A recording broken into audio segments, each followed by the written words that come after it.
চলো তাহলে আজকের দিনটা স্টার্ট করা যাক। এটাতে হাওয়া নেই না, হাওয়া অনেকটাই কম আছে। ক্যাচ ক্যাচ করে আওয়াজ হচ্ছে তো। ওই চাকাটার তো প্রবলেম, তোমরা যারা আমার লাস্ট ভিডিওসগুলো দেখেছো সেটা জানোই। ওই চাকার একটা অদ্ভুত প্রবলেম, যেই প্রবলেমটার সলিউশন আমি জানি না।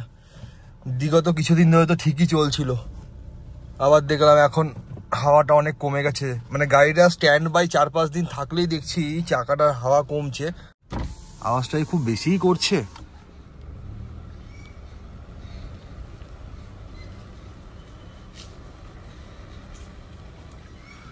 বুঝতে পারছি না, বোঝার চেষ্টা করছি। 1 মিনিট দাঁড়াও।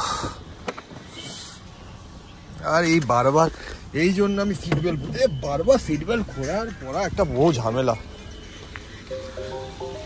অনেক কি কম আছে, পুরো চাকাটা বসে গেছে। Good morning guys and welcome back to my channel, to a new blog. গলার অবস্থা একটু খারাপ আছে। দুর্গাপুরের ঠান্ডাটা অদ্ভুতভাবে পড়েছে। সকালবেলাতে মোটামুটি বাইক চালালে হালকা ঠান্ডা লাগে, বাট গরমই আছে বলতে পারো। আর রাত্রেবেলায় তেরে ঠান্ডা পড়ছে, তেরে। আমি তো বাইক নিয়ে যেই কটা দিন অফিস গেছি, মানে আসার সময় পুরো একদম ঢেকে, মানে কোথাও যেন কোনো পার্ট যেন বাইরে এক্সপোজ না থাকে। হাত ফাত গলা নাক কান, তা সত্ত্বেও ঠান্ডা লেগেই গেছে।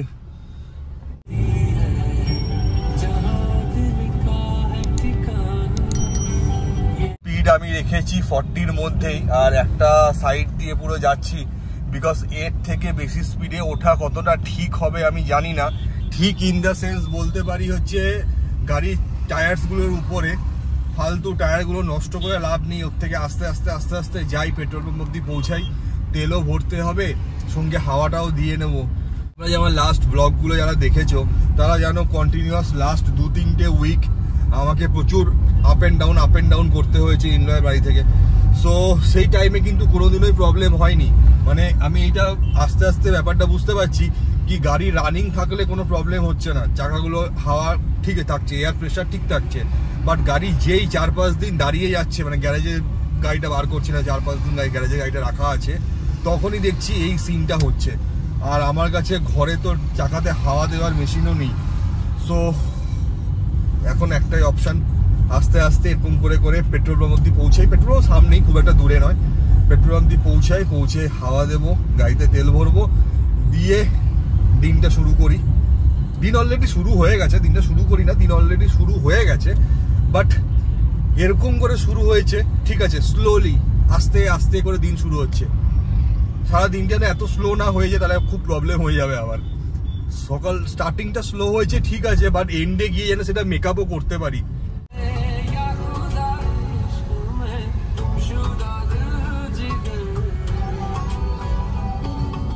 আগে গাড়িতে হাওয়াটা দিয়ে নি, তারপরে পেট্রোল ভরবো। পেট্রোল ভরবো, পেট্রোল।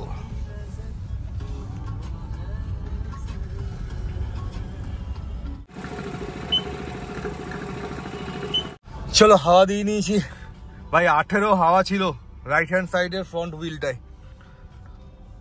এবার ঠিক লাগছে স্টিয়ারিংটা।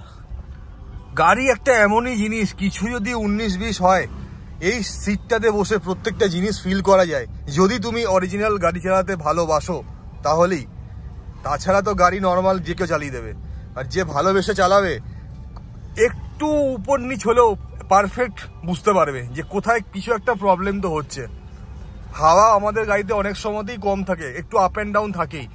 বাট যখন খুব কমে যায় পুরো ফিলটা স্টিয়ারিংয়ে বোঝা যায়। আর সামনের চাকা হলে তো বেশি ভালো করে বোঝা যায়।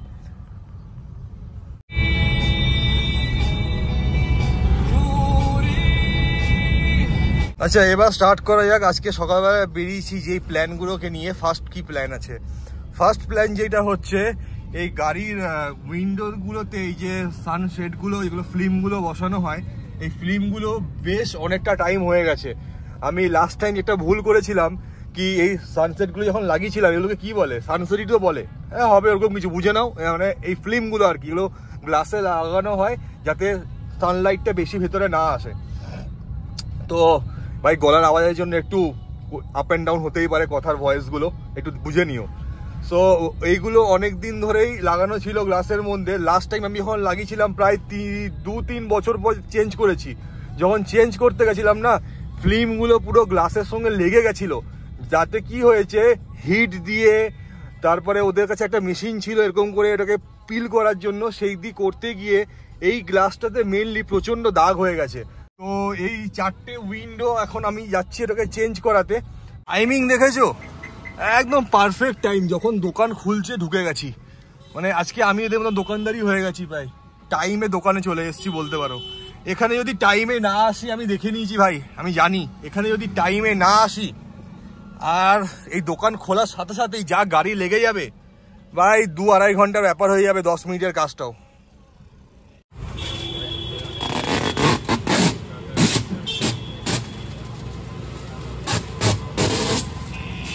স্টিয়ারিং কভারটাও ভাবছি পাল্টে নেব। তো অনেকগুলো অপশান তো আছে, তার মধ্যে এইটা খুব সুন্দর লাগছে দেখতে। দেখি আর যদি কিছু দেখাতে পারে দাদা, নাহলে এটাকেই ফাইনালাইজ করব। এটা খুব সুন্দর লাগছে। একটা ব্রাউনেও অপশান আছে, কিন্তু ব্রাউনটা খুব একটা আমার ভালো লাগছে না, সো এটাকে রিজেক্ট প্রথমেই। এটা আমার আগে স্টিয়ারিং কভারটা ছিল, মানে এই বিট ফিটগুলো আমার খুব একটা পছন্দ ছিল না, বাট সেই টাইমে কিছু ছিল না বলে আমি এটা লাগিয়েছিলাম। মানে স্টিচিংটাও এর খুব একটা সুন্দর ছিল না। চলো ঠিক আছে, যেটা পছন্দ করলাম সেটা এখন লাগাচ্ছে। দেখি লাগানোর পরে ফিনিশিং কেমন আসে। তখন আস্তে আস্তে এই জিনিসটার কথাই বলছিলাম, যদি এগুলো বেশি দিন লাগিয়ে রাখা হয় না, চেঞ্জ না করলে এরকম আঠা ছেড়ে পুরো গ্লাসটাকে নষ্ট করে দেয়। বাট আমি দেখেছি জানো তো, আমার আগে যেটা লাগানো ছিল ওটা 2-3 বছর আগে, মানে পরে চেঞ্জ করেছিলাম আর কি। খুব বাজে কন্ডিশন হয়ে গেছিল। বছর বছর চেঞ্জ করলেই ঠিক আছে। হ্যাঁ ওইটাই তো। দেখো আমরা এখন যেটা লাগাচ্ছি এইটা হচ্ছে এরকম, মানে এতটা ভালো লাগছে দেখতে, বাট এইটার কালারটাও আস্তে আস্তে ফেড হয়ে যাবে রোদ পড়তে পড়তে। তো আমি এর আগেও লাগিয়েছিলাম, আগেরটা এরকমই ছিল।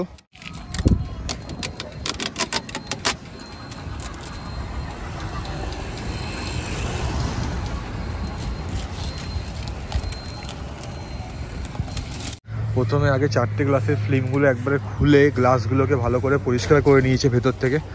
এবার একটা একটা করে গ্লাসে নতুন ফিল্মগুলো লাগানো স্টার্ট করেছে।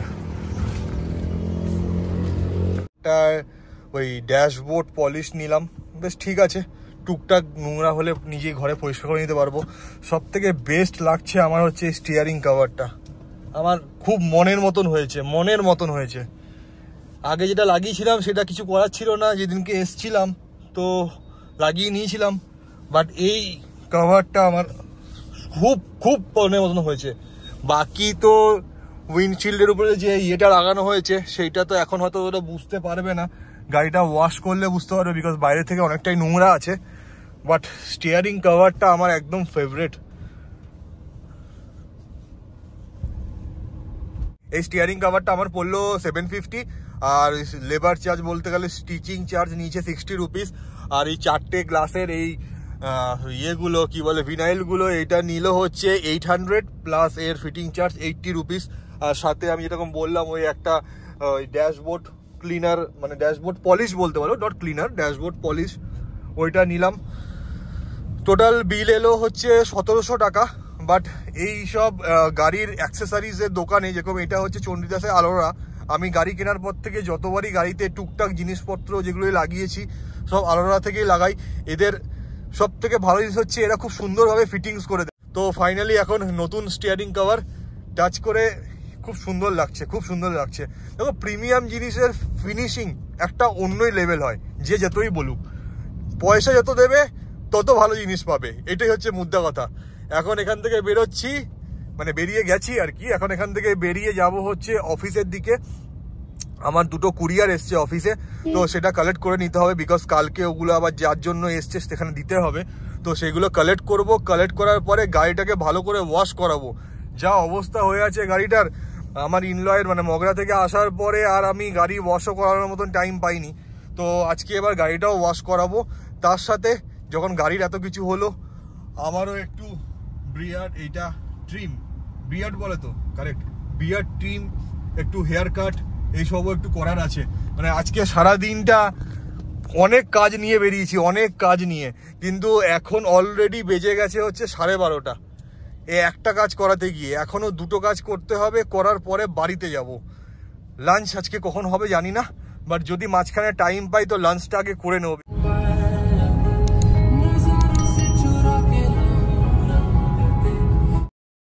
এখন টাইম হচ্ছে 2:26। ভাই আমি চললাম বাড়িতে। সেলুনের কাজ হয়ে গেছে, গাড়ির কাজটা তো হয়েই গেছিল, শুধু গাড়ির ওয়াশটা রয়ে গেল। ওয়াশটা হয়তো পরে করাবো, বিকজ এখন যা খিদে পেয়েছে 1-1.5 ঘন্টা দাঁড়িয়ে গাড়ি ওয়াশ করিয়ে বাড়িতে এসে লাঞ্চ করার মতন আমার মধ্যে এনার্জি আর থাকবে না। তো হোপসো হয়তো গাড়ি ওয়াশটা ভাবছি, আমাদের দুর্গাপুরে যে একটা অ্যাপ চলে হুরা বলে, স্টেপ কার ওয়াশ, তো বাড়িতেই অ্যাপয়েন্টমেন্ট নিয়ে গাড়ির ওয়াশটা করিয়ে নেব। অল্প অল্প করে মাঝে মাঝে যে ছোট ছোট কিছু কিছু জিনিস চেঞ্জ করো, দেখবে খুব সুন্দর লাগে। আমার তো এটা খুব ভালোই ফিলটা হয়। আর সেকেন্ড অফ অল হচ্ছে এই ছোট ছোট জিনিসগুলোর সঙ্গে আরও দুটো জিনিস আছে চেঞ্জ করার মতন, সেটা আজকে করলাম না টাইমের শর্টেজের জন্য, বাট নেক্সট টাইম হয়তো গিয়ে কদিনের মধ্যে করিয়ে নেব। তার সাথে তোমাদেরকে কনফার্মেশন এখন দিতে পারছি না, বিকজ এখনো প্ল্যানটা প্রপারলি কনফার্ম হয়নি, বাট হোপসো কিছুদিনের মধ্যে তোমরা একটা সুন্দর রোড ট্রিপ পাবে, যেটা অবশ্যই পাহাড়েই হবে, এইটুকুনি বলতে পারি, বিকজ আমার পাহাড় খুবই ভালো লাগে। আর পাহাড়ে ড্রাইভ করার মজা, যে ড্রাইভ করে পাহাড়ে ড্রাইভ করার মজাই আলাদা হয়। তো পাহাড়েই একটা প্ল্যান আউট হচ্ছে রোড ট্রিপের, বাট যেহেতু এখনো প্রপার ভাবে প্ল্যানটা কনফার্ম হয়নি, তো ফালতু আগের থেকে ফুটেজ বাড়িয়ে লাভ নেই ভাই, আমি ওইসব করতে পছন্দ করি না। যদি যেটা করতে পারবো বা যেটা হবে অ্যাকচুয়ালি, সেটাই তোমাদের কাছে বলবো, তোমাদেরকে দেখাবো, তোমাদের সঙ্গে শেয়ারও করবো। সো এখন আগে প্ল্যানটা ফাইনালাইজ হয়ে যাবে হয়তো আপকামিং 6-7 দিনের মধ্যে। প্ল্যানটা অসাধারণ হচ্ছে, অসাধারণ। দুর্গাপুর থেকে পাহাড়ে দেখো, আমি আগেও অনেকবার গেছি, এটা নয় কি আমি ফার্স্ট টাইম গাড়ি নিয়ে পাহাড় যাচ্ছি, বাট তখন আমি ব্লগসও বানাতাম না, তখন আমার এত ছিল ইন্টারেস্টও ছিল না, তখন আমি শুধু ড্রাইভ করতে ভালোবাসতাম। তো এখন ব্যাপারটা হয়েছে ড্রাইভও করবো, সাথে তোমাদেরকে দেখাবো, যাতে আমার ভিডিও দেখে যদি কারো হেল্প হয়। বিকজ আমি যখন প্রথম পাহাড়ে ড্রাইভ করা স্টার্ট করেছিলাম বা প্রথম গেছিলাম না, তখন আমিও ইউটিউবে অনেক ভিডিও খুঁজতাম কি কেমন করে যেতে হবে, কিভাবে রুট প্ল্যান কি হবে। তো আমিও অনেক সময় অনেকের ভিডিও দেখে সেখান থেকে শিখেছি। তো তখন আমারও মনে হয়েছিল কি আমি যখন নিজেও করছি, তো আমিও কিছু ভিডিও কন্টেন্ট বানাই তোমাদের জন্য, যেটা হয়তো নেক্সট টাইম নতুন কেউ যখন আমার মতন যাবে পাহাড়ে, হয়তো আমার ভিডিওটা দেখে তারও কিছু এক্সপিরিয়েন্স বা তারও যদি কিছু মনে ডাউট থাকে, সেই ডাউটগুলো তার ক্লিয়ার হয়ে যাবে। চলো এখন বাড়িতে যাই আর অ্যাপটা থেকে বুকিংটা করে নিই, বিকজ ওখানে আবার স্লট পেতে প্রচুর ঝামেলা আছে। যেহেতু একটাই অ্যাপ বা একটাই তুমি কোম্পানি বলতে পারো যারা ডোর স্টেপ সার্ভিস দেয় দুর্গাপুরে, তো ওদের স্লট বুকিংগুলো মনে আজকে যদি আমি বুক করি তো হয়তো কালকে তো পাবোই না, হয়তো পরশু দিনের কোনো স্লট পেতে পারি। তো বাড়িতে পৌঁছে বুকিংটা করে দেবো, যাতে গাড়িটাও পরিষ্কার হয়ে যায়। এত কিছু করলাম আর গাড়িটা নোংরা রেখে তো লাভ নেই। উপর থেকে সুপিকে ডেকে নিয়ে এসেছি দেখানোর জন্য। বসো বসো, ভেতরে বসো, বসো না বসো, যাও গিয়ে বসো। কি চেঞ্জ লাগছে বলো, গেস করো, হাওয়া কি চেঞ্জ হবে?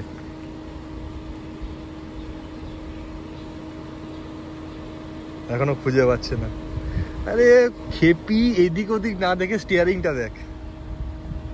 ও আচ্ছা, এটা নতুন লাগিয়ে নিয়ে এলে? হ্যাঁ, কেমন লাগছে? আগেরটা থেকে ভালো লাগছে না?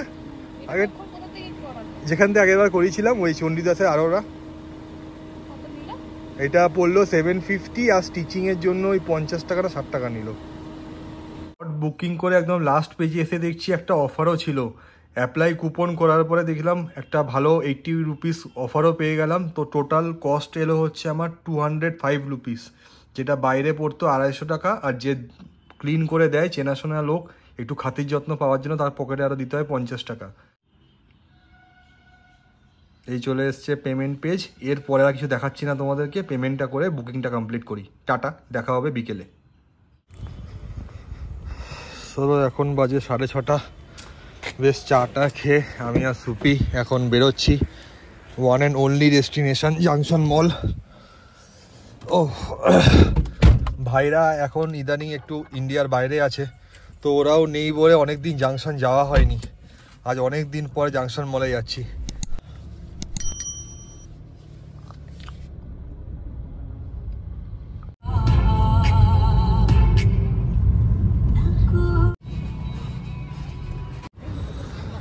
এই দোকানটা কদিন পর বন্ধ হয়ে যাবে। ওই মাঝখানে যখন শুরু হয়েছিল তখন লোকে বিশাল ক্রেজ ছিল ভিডিও আর রিলস বানানোর জন্য। ভিডিও বানানো শেষ, রিলস বানানো শেষ, দোকানদার একাই বসে আছে। জাংশন মলটারও খুব খারাপ অবস্থা হয়ে যাচ্ছে। এই একটাই আমাদের মল বলতে গেলে, দুর্গাপুর বাঁকুড়া মিলিয়ে এই একটাই মল। বাঁকুড়াতেও সেরকম কোনো মল নেই। ইনফ্যাক্ট আজকের ডেটে বাঁকুড়াতে এখন অব্দি সিনেমা হল নেই। এখন সবার আগে যাব হচ্ছে আমরা শ্যাম সুন্দর চান্দিওয়ালাতে। এখান থেকে একটা গিফট কেনার আছে, বাট গিফটটা তোমাদের দেখাতে পারবো না, বিকজ যার জন্য গিফটটা কেনা সে আমার ব্লগ দেখে, তো সেটা দেখানো যাবে না। চলো লেটস গো। তাই আমাকে কেমন করে ধরে নিয়ে যাচ্ছে দেখো। তোমার শপিং করা শেষ হচ্ছে না? আমার দিকে তাকাচ্ছ না তুমি, লোকের দিকে। আরে আমি দেখলাম। ছি ছি ছি, ওখানে সোয়েটারগুলো এসছে কিনা না দেখতে হবে না, চলো। বাবা লোকে ট্রলি নিয়ে ঘুরছে, যেটা পছন্দ হবে তুলে নিয়ে ব্যাগে ভরবে, নিয়ে ঘুরতে বেরিয়ে পড়বে।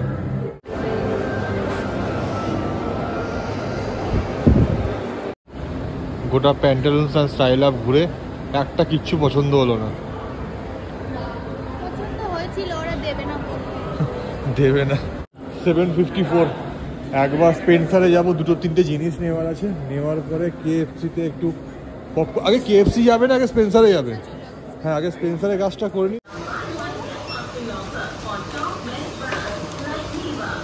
ওই কোনাটায় কি বসো, ওই কোনাটায়। চলো এখন ম্যাডামকে কিছু খাওয়াতে হবে। আমি অনেকদিন KFC-তে আসিনি, ভাবছি পপকর্ন আর হট উইংস নিয়ে নিই, দেখা যাক যা লাইন আছে। একটা মিডিয়াম পপকর্ন অর্ডার করেছিলাম আর 4টে হট উইংস। পপকর্নের পিস এত বড় বড় হয় মানে KFC দিন দিন যা করছে, এটা নাকি মিডিয়াম পপকর্নের পিস এইটার ভিতরে ছিল। আর 4টে হট উইংস বলেছি, সেটা বললো টেবিলে দিয়ে যাচ্ছি, মানে শেষ হয়ে গেছে, ওরা বানাচ্ছে, ঠিক আছে সেটা মানতে পারি, বাট এটা মিডিয়াম পপকর্নের পিস, 4 পিস হট উইংস। গরম আছে সেটা ঠিক আছে, থ্যাংক ইউ, কিন্তু সেই নেই, একদম ডিপ ফ্রাই নয়, মানে কোনো মতে ভেজে তেলে দিয়ে দিয়েছে। এখানে মশলাটা মেরেছে বলে এই জায়গাটা একটু মনে হচ্ছে ডিপ ফ্রাই, বাট অ্যাকচুয়ালি নয়। এটা বার করবো কি করে এখান থেকে? ওনাকে একটু আগাতে হবে ওইদিকে। এইটাই হচ্ছে প্রবলেম। যখন পয়সা দিয়ে পার্কিং ছিল তখন এইসব ঝামেলাগুলো ছিল না। গাড়ি রেখেছি, গাড়ির সামনে দুটো গাড়িকে দাঁড় করিয়ে দিয়েছে। এটা কোনো মতেই বেরোবে না গো, এরকম করে উনি বার করলেও বেরোবে না। সেটি আর দাঁড়াও, এইভাবে হবে না। এটা মানুষ বাড়িতে থেকে বেরোয় মানে কমন সেন্সগুলো ঘরে রেখে দিয়ে বেরোয়। ইডিয়েট কোথাকারের। আর আমাদের এখানকারও হয়েছে, এত সুন্দর পেড পার্কিং ছিল, সবাই ভালোভাবে রাখতো। এই সামনের গাড়িটা আরামসে একটা গাড়ির সামনে রেখে দিয়ে চলে গেছে, মনে হচ্ছে পুরো রাস্তাটাতে ওই ট্যাক্স ভরে। Idiot nonsense কোথাকারের। 15-20 মিনিট ধরে দাঁড়িয়ে আছি হা করে। বাবু বাজার করতে গেছে স্পেন্সারে। মুড ফুড খারাপ করে দেয় এসব লোক রাস্তায় দেখলে। মেশিনটা এয়ারউইকের অটোমেটিক রুম ফ্রেশনারের এর এই রিফিলটা বহুদিন ধরে আনা হচ্ছিল না বলে ইউজও করা হচ্ছিল না। বা শীতকালে একটা বড় প্রবলেম হচ্ছে ফ্যান এসি কোনোটাই চলে না, সো ঘরের মধ্যে একটা গন্ধ হয়ে থাকে, আর জানলাও খোলা যাচ্ছে না, যা মশা হয়েছে এখন। তো আজকে স্পেন্সারে গেছিলাম, তো ভাবলাম কি এর রিফিলটা নিতেই হবে, তো রিফিলটা নিয়েছি। আর অনেক দিন ধরেই প্রায় এটা না ইউজ করে পড়ে আছে, জানি না এটা এখন কাজ করবে কিনা। সো কি কাজ করে যায়, লেটস সি কতক্ষণে স্প্রে করে।